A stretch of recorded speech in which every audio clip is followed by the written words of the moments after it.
Hey YouTube, my name is Heather and I love anti-MLM content here on YouTube. Today I'm really excited for us to watch a video from the 2022 Team Beachbody Summit. This is going to have 3 male coaches come up on stage and talk about the importance of consistency and communication. I'm really excited to watch this video, and as always, please let me know what you think about this down below. Please welcome to the stage two-time elite coach, David Atkins. Let's go! Wow! How exciting is it to be here? So do you think that introduction was a little bit weird? Remember that the coaches who are here, they're cheering that loudly for just like their coworker. This man is also a coach. He's been a coach for a long time. He's just a coworker of theirs. He's not a celebrity. He's not the CEO or in the corporate staff. He's a coworker. So I can't really imagine cheering like that for a coworker coming out on stage. Maybe I'd be excited for them if they're presenting in front of a crowd of like a couple thousand people. That would be cool. But I feel like Beachbody coaches are taught to treat coaches like this as celebrities and they put them up on a pedestal. What do you think? And it's live event after 3 years! Woo! There is nothing like being together, seeing you guys, nothing like the community, nothing like not being on another Zoom call to come together and be here, because this is going to be a rocket launch for all of us, and I truly believe it. Who feels me here?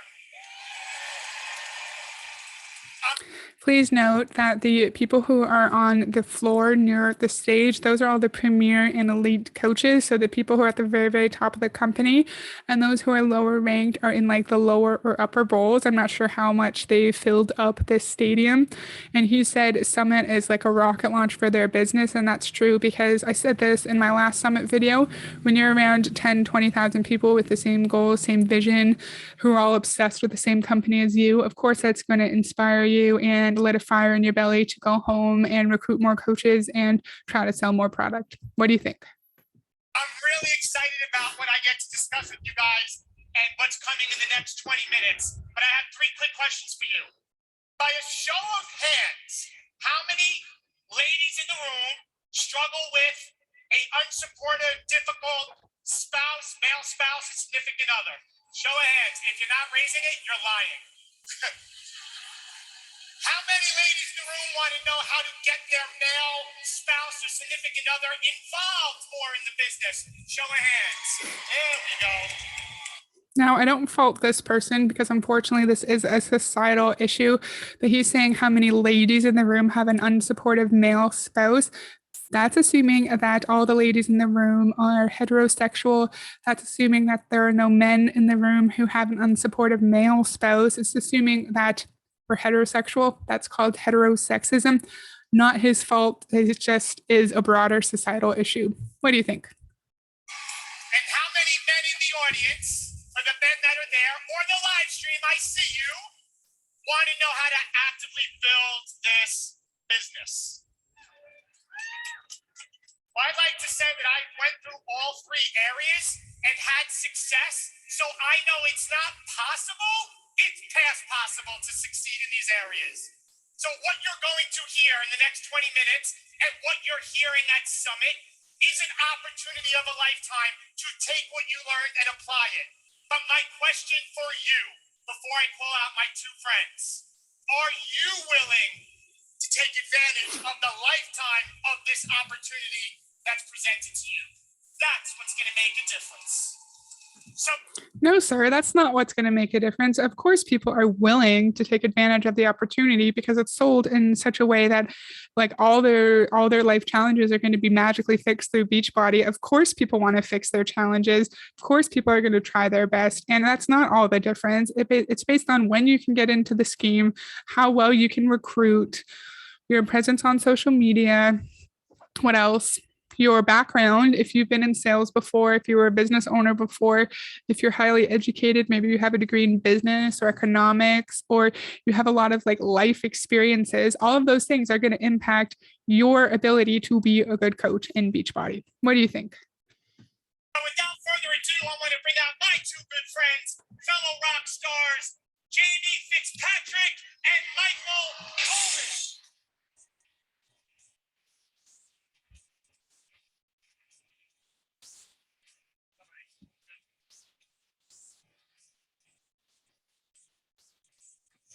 See, they're literally celebrities, but they're also just your coworkers. It doesn't make sense.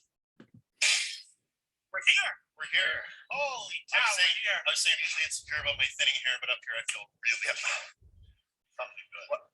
Yep. It's my opening joke. No, honey, I'm on stage right now. Yeah. You know about you being unsupportive when we started? Yeah. Yeah. I know you're a better coach than I am right now. So all jokes. Gotta go. So let's get right into it. One of the biggest struggles is really dealing with the unsupportive male spouse or significant other. And really, how do you deal with that unsupportive male spouse? And I think one of the big things, Jamie, I don't understand why Jamie, the individual in the little vest thing, is up here, because he started coaching first and then he brought his spouse Kim into the business. So I'm not sure if you're focusing on an unsupportive male spouse, why don't you have coaches who have an unsupportive male spouse? I think it's a little bit weird that they have male coaches up here. What do you think? you often hear about is how important communication is. So I'd love for us to kick off and talk about that importance. Yeah, communication, we hear that buzzword. I don't know if it's a buzzword. We hear it so much in relationships. Of course, it's important. I think I did this when I started. I think that, and I'm surprised at how many coaches don't actually do this with their spouse when they start this business, because this is a different business. It's untraditional. I think the conversation has to be had. It has to be had, when the kids are in bed, or, you're not half deep in a bottle of Merlot or whatever your thing is. And you sit them down in a quiet spot and you really have to explain to them. And I don't think it has to be business related. You're not there to tell them, X amount that you're going to earn or anything like that, because at that time as a new coach, you really don't know what's going on. But I think it's important to have the conversation. Look at, babe, whatever you want to say. This is important to me. I'm loving the way I'm feeling in this business. I'm loving the community that I'm reaching, the community that I belong to. This is going to be different. I might be on my phone a little bit, but I think you're not asking for permission. Don't at me, but you're asking for support. And I think so he started off very reasonably saying, look, I might be on my phone more. This is a bit of a different business. It's really important to me. I need your support. I think that's fine. I think that's a good way to communicate with your spouse or your partner. But the part I don't like is don't ask permission, ask for their support. And I think that kind of verbiage might put a thought into someone's head. Oh, well, why didn't my spouse automatically support me? Why did they ask me questions? Why did they ask to see a compensation plan? Why did they ask to see the website? They should have just blindly supported me because they are supposed to love me. They do love me, and they're just going to support me no matter what. I think you should ask for permission, actually, if it's a situation where it could financially impact your family. I think it should be a conversation, not necessarily every time a spouse is going to spend like $50 at the store. You don't need to talk about every single thing, but for some relationships, that might be the boundary, the requirement that they put in place. And just because people in one relationship talk about every single financial decision does not mean that that's not correct, and that's not a good way to be in a relationship. And in one relationship, it may be more appropriate to say, look, this is what I want to do. What's your opinion? What do you think about our finances? Do you think we can handle this? Let's talk about it. And in another, they might make bigger financial decisions on their own. Every relationship is different and unique. And I don't like his statement of don't ask for permission, ask for support, because every relationship has different dynamics. What do you think? Hey, I'm going to need your support to do this, and saying it with that seriousness, I think it matters, but I don't think people do that enough. Absolutely. And I know, Mike, They just screamed out, I love you, Jamie. He's just your coworker, guys. Calm down. I think that's something that all three of us had to do. I had to do it with Kristen and really doing it without the distractions and having that communication piece.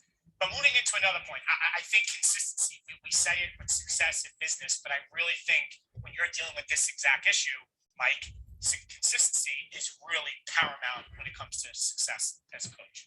Right, and consistency takes absolutely zero skill. Let's get that up right away.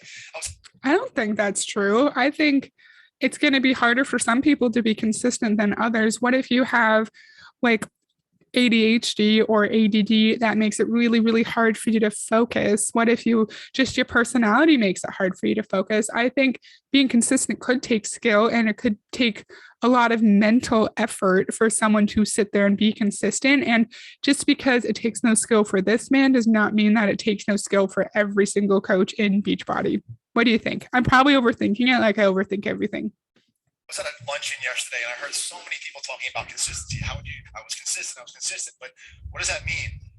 You know, your significant other is going to see you doing things a little differently. Things are going to look a little differently, as Jamie mentioned. And that's important for you to kind of let them know that you are serious about this. But then you have to show up that when you're on your phone, you're on your computer, you're using that time to the best that you possibly can to move your business forward, because they're going to have to see some results. I like that, because if you're going to ask your spouse to take on a few more responsibilities or put the kids to bed by themselves a few days a week when you guys usually do it together, I think it is important to use that time that they're giving you back very, very wisely. So you're respecting the extra effort that they're putting in so you can focus on your business. So I like that. A great example. You know, I battled cancer my first year during this during coaching, and Heather, my wife, wasn't 100% successful, as you heard when she called me before I got up here, and they had a good attorney in her. She gave me 6 months to prove that this was worth our family's time, and I valued that time, that I was going to make sure that I showed up during chemo treatment, during being sick, dragging myself into the basement.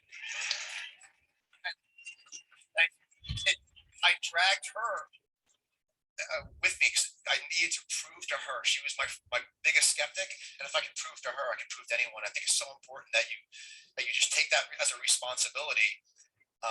They might not understand, but the communication piece is so important. Yep. So there's a lot to unpack there. So during his first year as a coach, he was battling cancer, which is incredibly sad, incredibly traumatic, and I'm sorry he had to go through that. And I'm also very glad that he seems to be healthy and vibrant and is up on stage and talking in front of all those people. I can't imagine going through something like that. So kudos to you, sir, for being strong and getting through that. Second, if he was experiencing active cancer treatment during that time, why was someone trying to recruit him? Why was he in an MLM at all?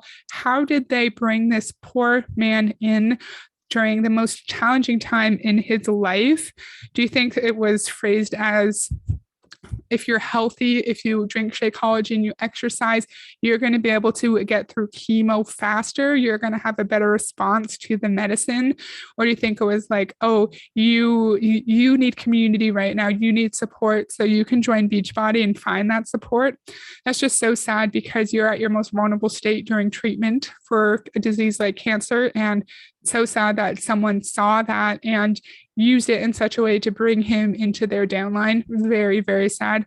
Second, he said that his wife was his biggest skeptic. Just because she was unsure of a new business opportunity, in my opinion, does not mean she was a skeptic. It means that she was thinking about your family's financial stability and well-being, and she wanted to make sure that it was worth not only your time, but if you had children, your children's time as well. Because if there's less money being brought into the household because of you being in Beachbody, human you, not necessarily this man, that's also impacting the lives of your children too. So I think it's totally reasonable to give a time limit if your spouse is in something like this when there's no guaranteed paycheck. And that does not mean that your wife is a skeptic or doesn't believe in you. What do you think? Absolutely. And with consistency, I think understanding more times than not, it's going to be harder to be consistent. I think we think that consistency will be easy, but working through the hard times is going to make a difference. Now, a next point. Working through the hard times. So that means working through chemotherapy. We've heard this 1,000 times. I've said it 1,000 times. Just because one person can work through something traumatic and continue to show up for their Beachbody business does not mean that someone else will be able to do the same. I've also said this before, something that could be like life ending and traumatic for one person, maybe just like a Tuesday for another. And everyone reacts to everything differently, and everyone has different mental capacity, mental capabilities to be able to turn off anxiety or a mental health challenge, not necessarily turn it off, but just like push through it and focus on another task. And you can't just call chemotherapy hard times. Like, I don't like that. And I don't like that. What he's insinuating here is that you just have to work through everything that happens in life, because if you don't work through the hard times, then you're not being consistent and you don't want it bad enough. What do you think? With this is really being proof, showing them proof about it. And Jamie, I think with males, we need to see proof with this business, with success, to have them have some belief to men. I think it's not only men. I think as humans, we can be a little bit stubborn, and and maybe a little bit more. I can say that I am one, but I think at the end of the day, you can communicate as best as you want. You can do all the things right in the business. You can have the talking points with your spouse or partner. There's going to be some times they're still not going to catch on. They still will not maybe support you. So I say prove it to them. I wanted to say something else, but compliance wouldn't let me. But like, prove it with earnings. Prove it with earnings. If you're that serious about it, show them. So when you go for dinner, you go, hey babe, this is from the earnings. I think that's just a point somebody's gonna have to deal with. So don't sit and whine about it. Go prove it to them. You can't ignore success.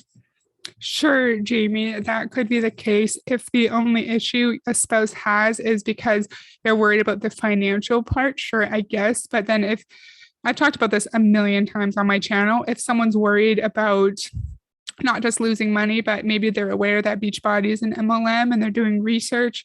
Maybe they worry that the products are overhyped and that their spouse can find better products elsewhere. Maybe they're not liking how their spouse is being treated by their upline. There could be a variety of reasons why a spouse may not want to fully support and get behind their spouse's Beachbody business that have nothing to do with money. So remember that, sir. It's so important. When you can't ignore success, whether it's the Beachbody results success, whether it's business success, the same thing with your significant other. It's the success that's going to say, oh, maybe, which is our next point, right, I should get involved with this. Right. So the next question is, what can you do to get the men involved? How can you get them to team up with you? And I think one of the main things right out of the gate is being a product of the product, but getting them involved with the program, right, Mike? You have to. This is the number one thing for me. You have to be proof the products work. You have to do it the way it's designed, not a week. Do you remember that's one of the vital behaviors? And that just means you have to drink Shakeology and do the workout programs so you can show some kind of transformation. Not 7 of the 8 weeks. You're going to do all of it, all the 8 weeks. If your significant other wants to be part of this with you, what a perfect opportunity we have with Lift More coming out. Get them involved. You can't make them do anything. Lift More is just a workout program that was written by Joel Freeman. Anything. Sorry, weightlifting. It's a weightlifting program. But you can ask very, very nicely that if you want to get involved, this is a great way you can help me. Do it together. Couples do very well when they pair up together. You're a partnership, and let them in on the partnership. Yep. And understanding the catalog is vast. There's male, whether it's Body Beast or even go old school P90X or X2, any of the male programs. Maybe you have to sacrifice doing something with them to get them more involved. I think the next point really is really understanding the compensation plan and how magnificent that is, right, Jamie? I think how magnificent it is. Sure, if you are at the top of the company and you're like these 3 men who probably have thousands of people underneath them, and they're probably cycling the maximum, they're probably all getting $12,000 a week through their team cycle bonus, and they probably all have several coaches who are also maxing out on their team cycle bonus, so they're getting $1,200 a week from those coaches on top of probably very minimal commissions and on top of their Star Diamond bonus. I don't know if all of these men are at 15 Star Diamond, but if you're at the top of the company, I've heard coaches say that the Star Diamond bonus at 15 Star it could be anywhere from like 45K to like 70K per quarter. So if these men are all at the top of the company at 15 star, they are making loads of money, and they're even making loads of money if they're below 15 star too.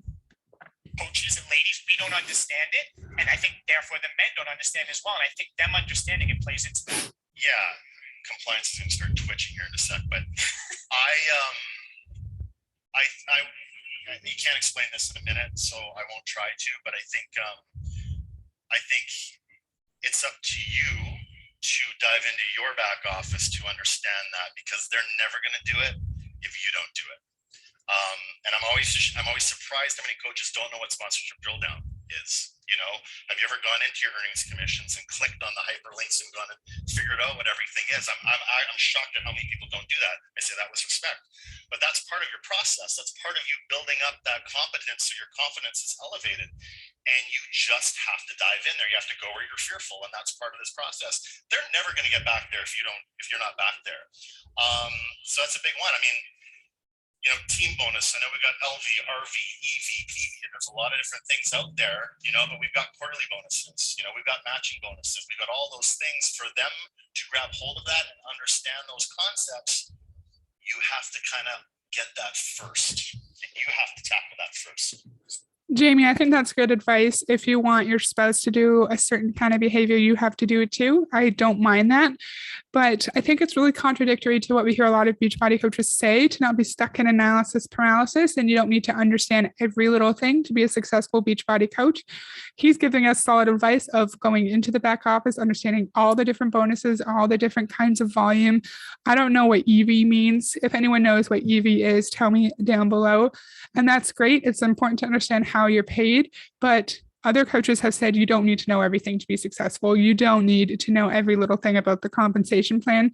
Just get to the first rank, then we'll tell you what you need to do. Get to the next, get to the next, get to the next. And it's very rare that someone just sits down and teaches their coaches about the entire compensation plan at one time. What do you think? Super powerful, because if they see that opportunity, I think that really plays into it. You know, and also another point, I think teamwork. We all have strengths and weaknesses. I know Kristen and I have strengths and weaknesses. And Mike, you know, teamwork is so important on how to work with your spouse, working together as a team and working on what you're strong at.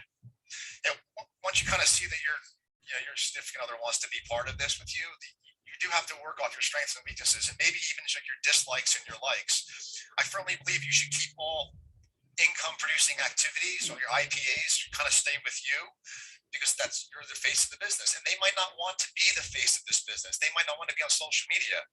I didn't want to be on social media, but it kind of said you had to. So, you know, it's one of those things where you find what each other are good at.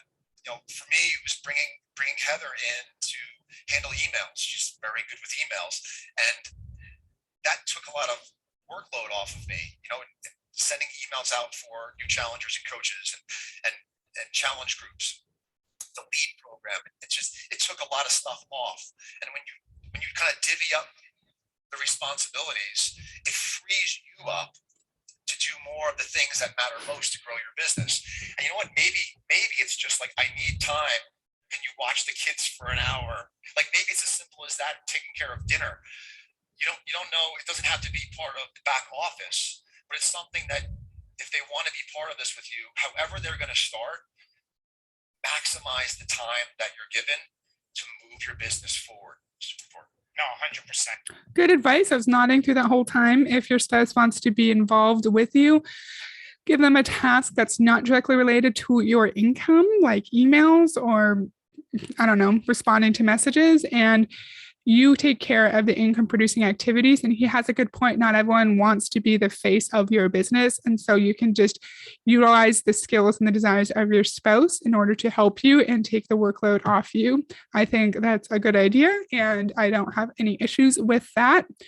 I have a question though. Are we trying to get our spouses involved in the business so as to one day they can join in our downline, or are we just trying to ensure our spouses are involved in our day-to-day life so you can do something together? I think those are two different motives, and one is honorable and nice. You just want to spend more time with your spouse. The other one is trying to maximize the income you get through the Beachbody scam. What do you think? And I think that the last thing really to talk about is the men that want to build the business. I think it's so easy to get caught up in, oh, it's a female dominated business, but we all three of us did it. And I think it's so easy to compare, you're a new male, you want to start, you're comparing your chapter 1 to our chapter 12 instead of saying, let me start on my day 1 and realize there is a vast catalog of male programs. There is ways with social media to build the business. We all start with 0 followers, 0 friends. Jamie, you really hit on a good point about, being authentic with the males, just being yourself. Yeah, I think. Sure, David. We all start with 0 followers and 0 friends on Instagram or Facebook or whatever, but we all start our Beachbody businesses at different times. We all have different backgrounds, different experiences that may make our time in Beachbody harder or easier. He's going to say later, this man and the other man who is also bald. Sorry, I can't think of another descriptor for him. They're both in the police academy. And I think being in the police academy could have transferable skills to a sales position, in my opinion. You have to be really good under pressure. You have to be a good multitasker, good communicator. You have to be able to work with people. You have to be a good team member, and also potentially, based on your position, a good leader as well. And I think that it's not very often when Beachbody coaches actually acknowledge their privilege and how their privilege may have impacted their experiences in Beachbody. What do you think? That was a bit of a ramble. There's so many ways to build this business, and in a lot of ways, even though this is quote unquote male focus, this really speaks to everyone in the room. And I think no secrets in this business. I think the secret sauce, though, is you just can't be scared of being yourself. And the most successful, whatever that means, most successful coaches I see, they are so real, they're so themselves. When you meet them in person, they're the same people as they are on social media. I know that's easier said than done because we get so afraid of who we are. I think you showing up authentically as you, and you really should try to not look like every other Beachbody coach. That should actually be your goal. Here's the thing, we don't want to get too, but we have this connective tissue, right? We're all like human spirits. We all connect in certain ways. That connective tissue happens when we gel on things that we both love or not love or are interested in. When you have a really good conversation with someone that just flows, that's not going to happen if you're not showing up as you on social media. It's just not going to happen because you're actually acting. You're trying to be something you're not. And I know you hear that a lot, but you gotta show up as you, the quirks, the weird stuff. We're all a little weird, guys. Have you not noticed? In my opinion, I think showing up as you could translate to sharing things on social media that you're not comfortable with, sharing a traumatic experience, sharing anything that makes you vulnerable so as to make you seem more relatable to other people. And people who may have had similar experiences to you will connect with you, will relate to you, and will want to join your team so they can be around other people who understand their situation and understand their feelings. I feel like we've had a few tangible tips here so far, like how to communicate with our spouse, how to utilize the skills of our spouse in our Beachbody business. And I think like what Jamie was just saying, be authentic on social media. Okay, sir, but how? Give us actual step-by-step tips so we can figure out how exactly to be authentic and show who we are, because just saying that doesn't really mean anything. What do you think? But that's the binding stuff that really people want to see, and it connects you to them. And let's be real. Men are afraid to be vulnerable. A lot of us are afraid to show up and be who we are, and I hope that changes. And if you're struggling, maybe that's something to look at. I think it's so important. I know Mike and I both being state troopers and having to work through that, but that's the biggest thing is you have to be true to who you are. And when your vision is big enough, you will work through and see yourself achieve it before you're even there because you have to be authentic to yourself. But I think the work is the same. I think we get caught up like, oh no, we don't still need to do the invites and the follow-ups. At the end of the day, Jamie, the back process is still the same. Yeah, and I mean, I'm sure a lot of male coaches reach out, and most of the time, and again, different ways to build the business, but the number one question I get is how do I get guys to join the business? I said, I don't know. I don't know how to get guys to join the business. I'm looking for people. I'm looking for people that want to grow something. So why would I look for a man or a woman or a blonde or a brunette or whatever? I'm looking for people That want it. So that's just with the business activity tracker. It's like, it's no different. It doesn't matter who you are, what you look like. It's the same. I almost swore. I didn't. It's the same stuff. Just how many times you do the different. It's the same stuff. It's the same stuff. I also think that that's interesting. Aren't we taught to find our own niche in Beachbody, find a Beachbody avatar based on certain characteristics that are similar to us? So him as a male coach, why wouldn't he want to also find men who he can relate to and bring into the business? Why is he just saying, "Oh, I look for people. I look for people"? I think it's because it doesn't really matter who you're recruiting. I think as long as the numbers stay up, as long as you have personally sponsored coaches in your downline who are also recruiting other people, you're going to continue to make money. So it doesn't really matter who they are, what their interests are. It doesn't really matter if you connect with them. There's just like a warm butt in a seat. What do you think? Different sections, that is what's going to matter. You still need to do. So I cut off at a bad time when he was saying you do the same stuff. He's just saying, I don't really understand the connection, but he was saying you have to just do the same tasks, which is the business activity tracker. You have to be consistent with those, and then you will find success. He didn't actually say that, but we learned all about the business activity tracker in all the videos I covered on this channel. And you can do all those activities every single day, do exactly what your upline tells you to do. If you can't find people to join the business, you are not going to find success or make any money. Right? I think we make excuses instead of making reasons. And I think a big thing for males, and I know I went through it early on. I used to joke when my friend wanted me to get to do P90X back in the day. I'm like, I'm not doing that Richard Simmons home workout stuff. That's not happening.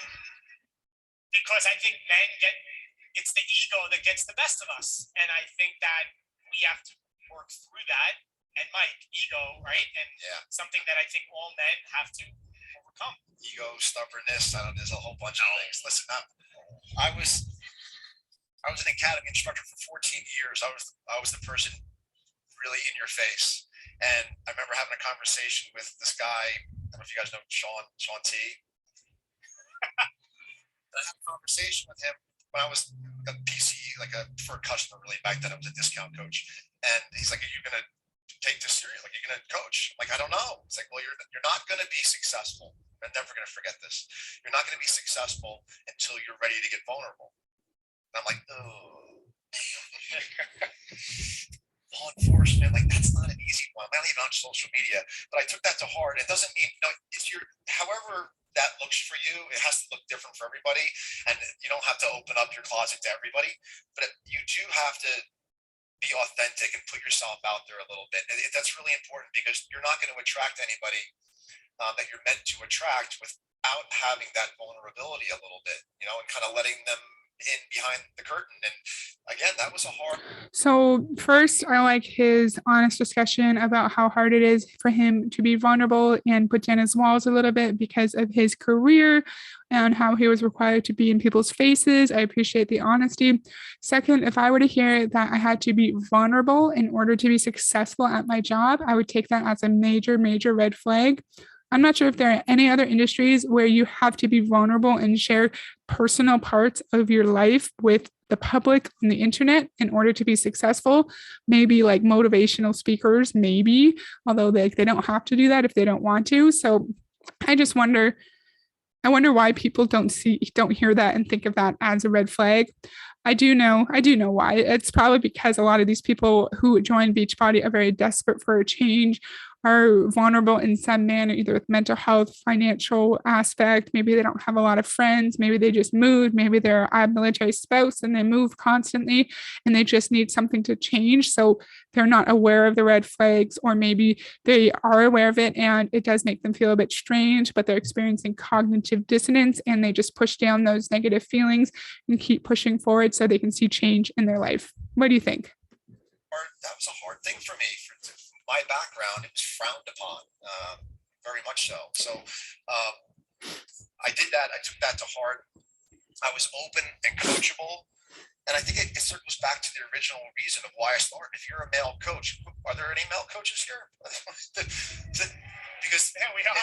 well, I remember my first summit, not here, but I was at the top bleachers in 2015, and I just watched and knew I'd be on stage someday, hopefully sharing some value. And I wouldn't have put my hand up. I wouldn't have announced myself if someone said that. I was just a quiet sniper from the top, kind of just, maybe that's not the right thing to say. My law enforcement background, I'm just sorry. So, but yeah, so I was open. Do you notice there's two women on the screen and they're wearing Coach Summit shirts? And these coaches, they have to pay to get there. They have to pay for their tickets and their food.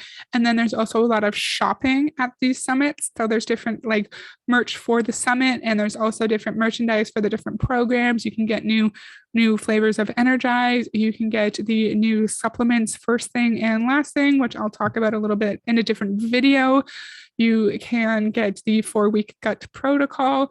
They're really encouraged to shop, and that's a whole other expense for these coaches. Into doing the things because there was something, and maybe this will connect with you. There's got to be something deep inside that's burning, that wants to burn brighter, and you need to fuel that, because the regret's a horrible thing. So if you are feeling that, if you're loving the programs and products, like, it starts with that. That's why I would say you have to start with that. It's how we all got involved. It's how I think probably most of the people up front here got involved, falling in love with the programs and products, and then wanting to build a business around something you were going to do anyway. Why not help more people do it? I know it sounds so big. You weren't going to send hey girl messages and cold messages online anyways. You were not going to build a downline anyways and pressure your friends and family to buy your products anyways. He's trying to say, well, you're using these products and these programs anyway, so why not build a business? But we know that Beachbody coaches do not make money, do not advance in the business just by doing the programs and using the products, because that's more like affiliate marketing, right? Where you could post a clip of you doing a Beachbody workout and then you get an agreed upon rate. We're not affiliate marketing. This is not affiliate marketing. Sorry if you can hear a siren out there. I'm not sure if it's picking up. This is, you only get paid if someone clicks on your link and buys a product, or if someone joins your downline. What do you think about his argument of build a business based on something you were already going to do anyways? Basic and simple, but it really is. So get out of your own way. Get out of your own way. That kind of statement is like, you are not making any money, is what I think he's insinuating. You are not making any money because you're in your own way, because your mindset is bad, because you're not doing the business activity tracker properly. You aren't putting yourself out there. You don't want to burn brighter. You don't want to achieve your dreams. Your why isn't strong enough. No, it's not, because of the structure of multi-level marketing is set up for very few people like these men at the top to be really rich, and the vast majority of people below them to be losing money. No, it's not that. It's because you have some kind of deficiency that is making your experience in Beachbody negative. What do you think? For the men, don't let the start stop you. It's on you. At the end of the day, it is on you, and you need to take that first step. Draw a line in the sand today. Where are the men? Stand up quickly. We have like 10 seconds. Stand up. Where are the men that are out there? Spouses on. Yeah, there we go. Spouses on as well. Even if it's your first summit. You see all those people? There's so many people. Like, the floor is covered in people, and then there's people in the first bowl, like 10, 20,000 people. That's crazy. Imagine how much money Beachbody's making off of this event. Even if you're up there, Hey, David.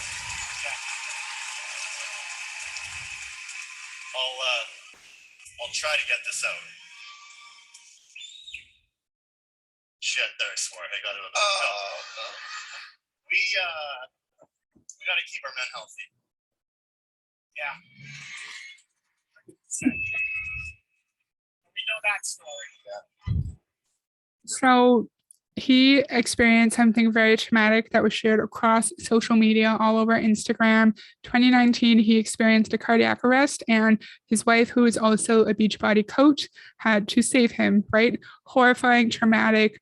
You need to take some time off after that, I feel like, and be with your family and heal together. Unfortunately, it was used as a way to show how amazing the Beachbody community is throughout other teams. Say, look, one of our top coaches had this horrifying thing happen to him and his family, and we all rallied around him and helped him get better. Look, this family experienced something unimaginable, and they still worked, they still hit Success Club, they still pushed through, and you have to too. I even heard one coach say that his wife would not have been able to give him CPR without Beachbody programs, because you have to be so fit and so healthy to do so. No, I think if you're in that kind of situation, the adrenaline would help you give your spouse CPR to save their life. It has nothing to do with your fitness level.